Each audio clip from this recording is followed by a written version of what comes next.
다음은 도시계획관리위원회 강구덕 부위원장님 나오셔서 발언해 주시기 바랍니다.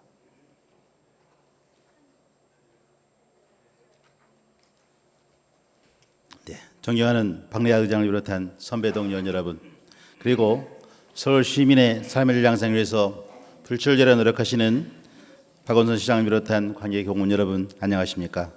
금천구 제2지역구 출신 도시가을위원회 강구덕 의원입니다. 본 의원은 오늘 역세권 2030 청년주택계획의 주차장 설치 계획을 제고해 주실 것을 요청드리고자 합니다. 지난달 서울의 한 아파트 주차장에서 칼부림이 일어났는가 하면 경남 김해에서는 이웃끼리 가스총을 발사하는 일도 있었습니다. 두 사건 모두 주차난이 얼마나 심각한지를 보여주는 단적인 사례입니다. 이런 끔찍한 일 아니더라도 누구나 주차를 하면서 힘들었던 경험이 있을 겁니다.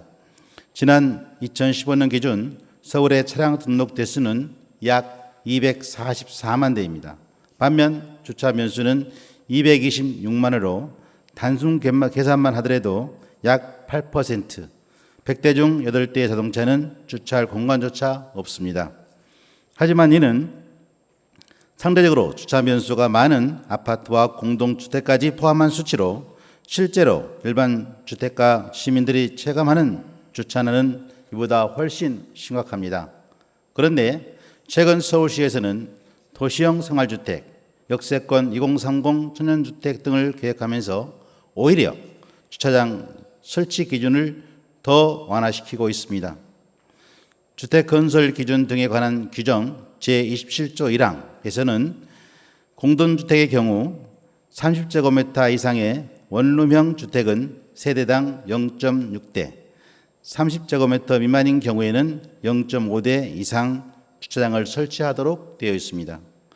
그러나 최근 서울시가 추진하고 있는 역세권 2030 청년주택 계획에서는 전용 면적 30제곱미터 이하는 세대당 0.25대, 30제곱미터 초과에서 50제곱미터 이하에는 세대당 0.3대로 주차장 기준을 대폭 완화했습니다.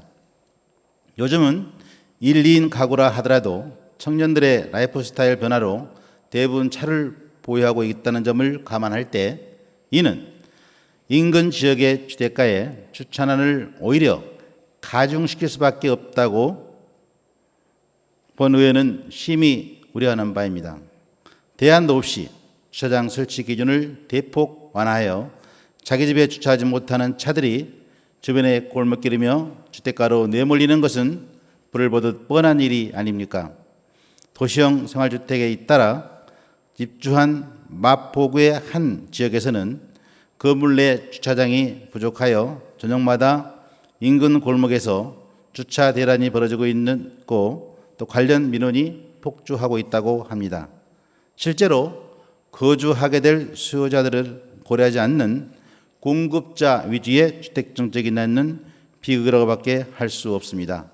이에 본 의원은 이 자리에서 역세권 2030 청년주택을 비롯하여 도시형 생활주택의 주차 기준을 다시 마련해 줄 것을 강하게 요청합니다.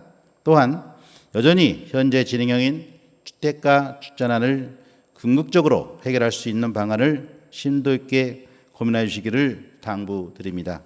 아울러 지난 4월 24일 박원순 시장은 역세권 2030 청년주택 사업 설명회를 가졌습니다. 그러나 좋은 취지에도 불구하고 절차적 근거가 마련되지 않다는 의견이 대다수였습니다. 기존 서울시의 도시계획 원칙과 기준에서 벗어난 정책인 만큼 신중해야 하며 절차상 검토는 반드시 필요합니다. 그런데 시의회와 단 한마디 상의 없이 일방적인 사업 설명회를 함으로써 정책의 실효성과 문제점을 짚어볼 기회조차 가지지 않는 것은 시의회를 무시한 처사라고 밖에는 볼 수 없습니다.